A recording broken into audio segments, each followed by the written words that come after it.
तो चलिए आज बात करते हैं एक ऐसी डरावनी कहानी की जो असल में महत्वाकांक्षा की असली कीमत के बारे में एक बहुत बड़ी चेतावनी है। ये सिर्फ कहानी नहीं बल्कि एक सबक है। कहानी के आखिर में इसका हीरो खुद से यही सवाल पूछता है और जानते हैं यही एक सवाल पछतावे और रहस्य का ऐसा माहौल बना देता है जो हमें सीधे कहानी की गहराइयों में खींच लेता है। कहानी का जो मेन कैरेक्टर है वो एक टैक्सी ड्राइवर है। वो अपने गांव से, अपने पिछड़ेपन से सख्त नफरत करता है। उसके दिमाग पर बस एक ही जुनून सवार है, अमेरिका जाना। बस यही एक ख्वाहिश उसकी पूरी जिंदगी पर हावी है। और यहीं से कहानी का असली संघर्ष शुरू होता है। वो अपनी पुश्तैनी जमीन बेचकर अमेरिका जाने के लिए पैसे जुटाना चाहता है, लेकिन उसके पिता इसके बिल्कुल खिलाफ हैं। उसकी नज़र में वो जमीन, उस पर बना वो पुराना खंडर घर और 2 कुएं सब कबाड़ है। यहाँ पर हम साफ साफ देख सकते हैं कि बाप बेटे की सोच में जमीन आसमान का फर्क है। एक तरफ बेटे की मटीरियलिस्टिक और नास्तिक सोच है और दूसरी तरफ उसके पिता के पारंपरिक मूल्य। वो उस खंडहर को एक घर, एक मंदिर बनाने की जगह के तौर पर देखते हैं, जबकि बेटा उसे अपनी तरक्की के रास्ते का रोड़ा समझता है। तो होता यूं है कि एक रात जब वो शराब पीकर लौट रहा होता है तो उसकी मुलाकात एक बड़े ही अजीब झुके हुए साधु से होती है, जिनकी आंखें एकदम लाल थीं। और सबसे डरावनी बात ये थी कि वो साधु उसके मन की बात, मतलब जमीन बेचने की जो उसकी चिंता थी, वो पहले से ही जानता था। और ये जो अजीब सी मुलाकात थी ना, ये बस एक शुरुआत थी। इसके बाद ऐसी भविष्यवाणियां होती हैं जिन्हें नज़रअंदाज करना नामुमकिन हो जाता है। और यहीं से कहानी एक नया और बहुत खतरनाक मोड़ लेती है। साधु की पहली भविष्यवाणी सीधे उसकी सबसे बड़ी परेशानी पर चोट करती है। वो कहता है, कल एक डेवलपर आएगा और जमीन के ठीक 25 लाख रुपए देगा। और कमाल देखिए, अगले ही दिन बिल्कुल वैसा ही होता है। अच्छा, पहली भविष्यवाणी तो सच हो गई, लेकिन कहानी यहीं खत्म नहीं होती। साधु फिर से प्रकट होता है और इस बार एक और पक्की भविष्यवाणी करता है। वो कहता है कि कल अमेरिकी वीजा के लिए कॉल आ जाएगा। और जब ये भी सच हो जाता है, तब तो साधु की रहस्यमय शक्ति पर उसका विश्वास एकदम पक्का हो जाता है।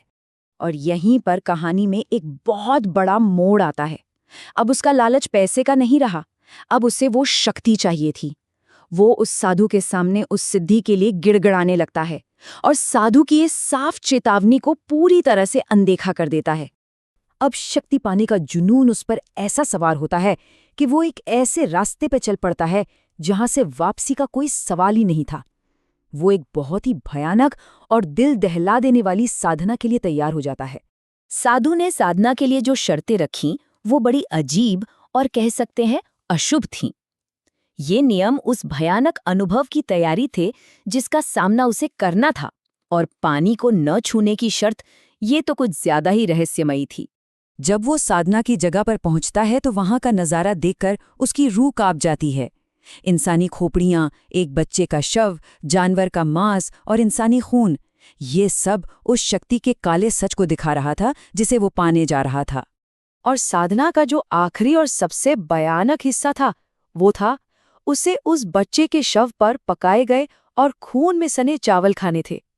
साधु ने आखिरी में कहा, रोज थोड़ा चावल खुद खाना और बाकी खेत के कुएं में मछलियों को खिला देना। तो ठीक है, साधना तो पूरी हो गई, लेकिन जो नतीजा सामने आया वो वैसा बिल्कुल नहीं था जैसी उसने उम्मीद की थी।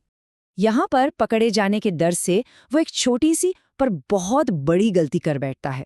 वो साधु के बताए खेत के कुएं की बजाय उस खंडर घर के अंदर वाले कुएं में चावल डालना शुरू कर देता है। बस यही एक चुनाव उसकी किस्मत को हमेशा के लिए सील कर देता है। मतलब उसे शक्ति तो मिली, पर यह एक श्राप थी। एक ऐसी शक्ति जो उसे उसी घर में हमेशा के लिए बांध देती है जिससे वो नफरत करता था।